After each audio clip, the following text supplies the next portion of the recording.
어제는 하나님의 마음을 가진 사람이라는 제목으로 말씀을 살펴보았습니다. 하나님의 마음을 가진 사람은 죄 때문에 슬퍼하는 사람이고 중보기도를 하는 사람이라고 했습니다.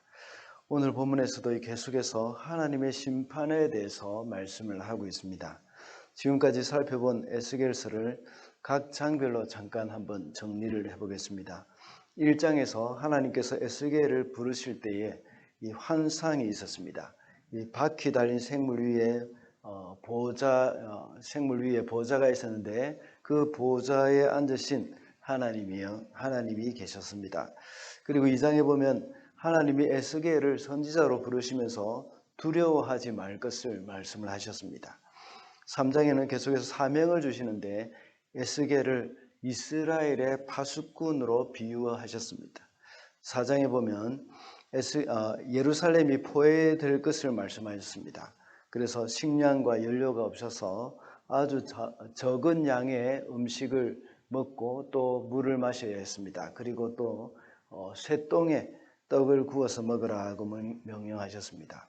5장에 보면 머리카락과 수염을 깎아서 불에 태우고 또 3분의 1은 칼로 내리치고 또 3분의 1은 공중에 흩어 뿌리라고 하십니다. 다시 말하자면 예루살렘이 이렇게 망하게 될 것이라는 것을 예언을 하는 것입니다. 6장에는 심판이 임할 것을 보고 하나님을 알게 될 것이다 하면서 우리 제목에서는 말씀에서는 하나님을 알게 될 것이라는 제목으로 그때 말씀을 들었죠. 7장에서는 심판의 날에 사람들이 거리에서 죽고 또 집안에서는 기근과 전염병에 죽게 될 것이라고 말씀합니다. 그때는 아무 전쟁 무기도 소용이 없고 또 은과 금이 오물처럼 될 것이라고 말씀을 했습니다. 8장에서는 하나님이 또다시 에스겔에게 나타나셔서 환상 중에 예루살렘으로 데려가셨는데 이런 일이 일어난 이유는 바로 예루살렘의 우상 숭배 때문이었다고 했습니다. 여인들이 그 모습을 위해서 애곡하고 또 장로들이 그 애굽의 신들을 향해서 이렇게 예배를 하고 있었던 그러한 모습들을 보게 되었습니다. 그리고 어제 보았던 9장부터 계속 앞으로 볼 24장까지는 계속해서 어제 살펴본 대로 이런 예루살렘의 죄악 때문에 심판이 임한다는 것을 말씀하고 있습니다. 그래서 오늘은 하나님의 심판이라는 제목으로 말씀을 살펴보도록 하겠습니다. 첫째로 하나님의 심판은 불로 임하게 된다고 했습니다. 2절입니다. 그때 주님께서 모시옷을 입은 사람에게 이렇게 말씀하셨다. 너는 그룹들 밑에 있는 저 바퀴들 사이로 들어가서 숯불을 2손 가득히 움켜쥐어서 이 성읍 위에 뿌려라. 그러자 그 사람은 내가 보는 앞에서 그곳으로 들어갔다. 오늘 본문에 나타나는 그룹이라고 표현하고 있는 것은 15절에 보면 에스겔이 1장에서 기록한 것 같은 그런 생물이었습니다. 그가 처음에는 그발강가 사로잡힌 자들 중에 있을 때에 여호와의 신이 그에게 임하였고 하늘이 열리고 하나님이 그에게 말씀을 특별히 주셨다고 이렇게 말씀하십니다. 말씀하고 있습니다. 하나님으로부터 소명을 받을 때에 나타났던 그 생물이었습니다. 2절에서는 이 생물이 바퀴 사이에 숯불이 있다는 말씀을 하고 있습니다. 이 숯불은 바로 심판의 이미지를 드러내고 있습니다.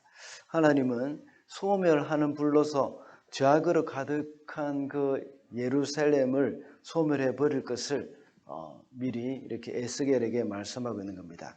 그래서 숯불의 환상을 보여주시는 겁니다.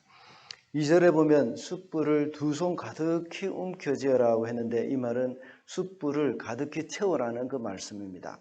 이것은 이 하나님의 심판의 불이 그 성읍을 가득 채우게 될 것이라는 것을 미리 말씀으로 암시하고 있는 것입니다. 예루살렘의 죄악이 충만하였던 것만큼 충만하게 하나님의 심판의 불이 이 성읍을 가득 채우게 될 것이라는 사실을 보여주는 겁니다. 오늘 본문 말씀에서 또다시 모시옷을 입은 사람이 나옵니다. 어제 살펴봤던 것 같이 이분은 바로 제2의 하나님, 성자 예수님을 이렇게 이 성육신 하기 전에 묘사한 것이라고 볼 수 있습니다. 우리 주님이 다시 오실 때는 그때 예수님께서는 이 온 땅에 심판의 주로 오실 것입니다. 그때에 불로 이 세상을 심판하실 것이라고 이미 말씀하셨습니다. 노아 홍수 때는 물로 이 땅을 심판하셨지만 이 세상 마지막 날에는 불의 심판이 있다고 이미 여러 번 말씀을 하신 것을 여러분들도 아실 것입니다. 그뿐만 아니라 믿지 않는 영혼들은 악한 사단과 함께 영원히 꺼지지 않는 지옥의 불에 던져질 것입니다. 그렇게 함으로 믿는 자에게는 최후의 승리가 드러나게 되어집니다. 불의한 자들이 받는 그 심판은 의인에게 있어서 의인의 입장에서 볼 때는 그때는 승리의 날입니다. 여러 가지 죄악이 우리를 유혹할지라도 불의한 자들의 받게 될 그 불의 심판을 생각하면서 종말론적인 삶을 우리는 살아가야 하겠습니다. 승리의 그날을 바라보면서 끝까지 인내하게 되는 저와 여러분이 되시기를 바랍니다. 둘째로 하나님의 영광이 떠나는 것이 바로 심판입니다. 18절과 19절입니다.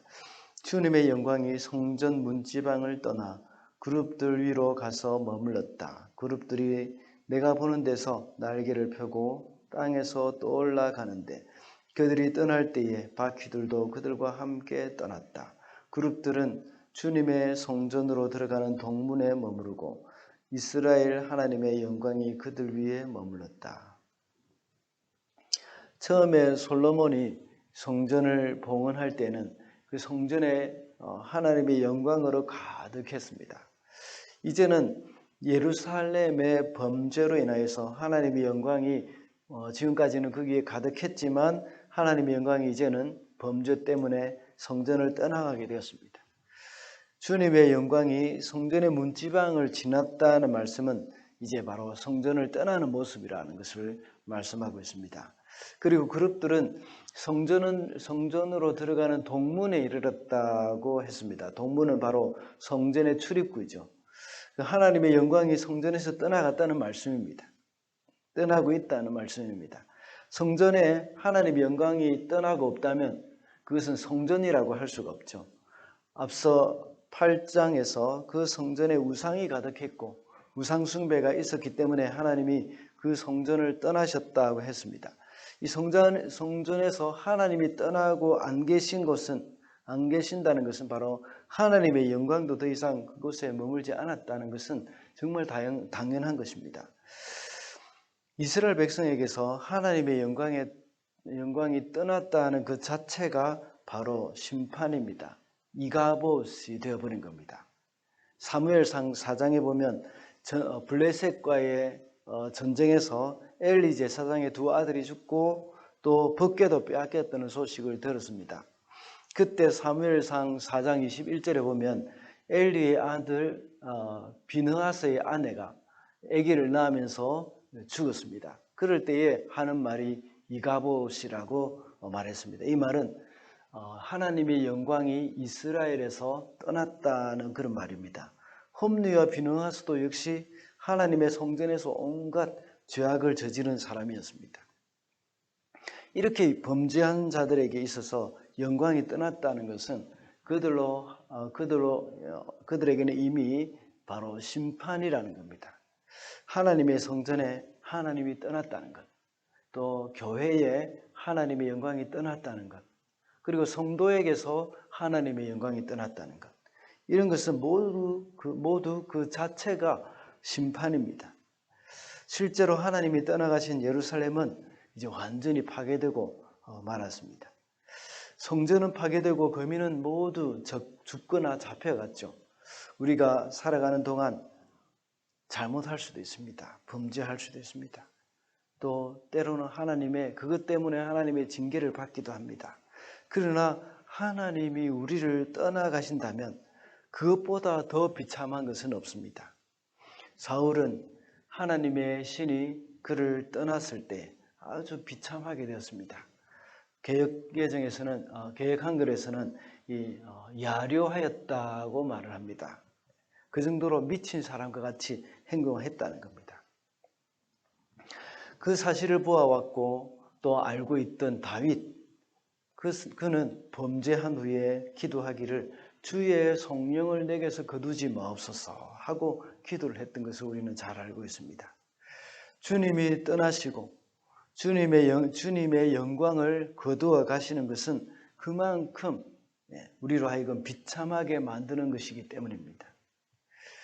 그러므로 성도는 다윗과 같은 고백을 늘 해야 합니다. 범죄했을 때라도 하나님 앞에 회개하고 돌이켜야 합니다. 하나님이 우리에게 죄책감을 주시는 것, 또 죄의 고통을 주시는 것, 그리고 죄로 인하여서 아픔을 겪는 것, 그것은 감사한 일입니다. 그런 일이 일어난다고 하더라도 우리 안에 하나님의 영광이 머물러 있다면 우리에게는 소망이 있는 겁니다. 말씀을 맺겠습니다. 오늘은 하나님의 심판이라는 제목으로 말씀을 살펴봤습니다. 하나님의 심판은 불로 임한다고 했습니다. 그리고 또한 하나님의 영광이 떠나는 것이 바로 심판이라고 했습니다. 죄를 멀리하고 하나님을 가까이 하면서 늘 하나님 영광 가운데 살아가게 되는 저와 여러분이 되시기를 바랍니다.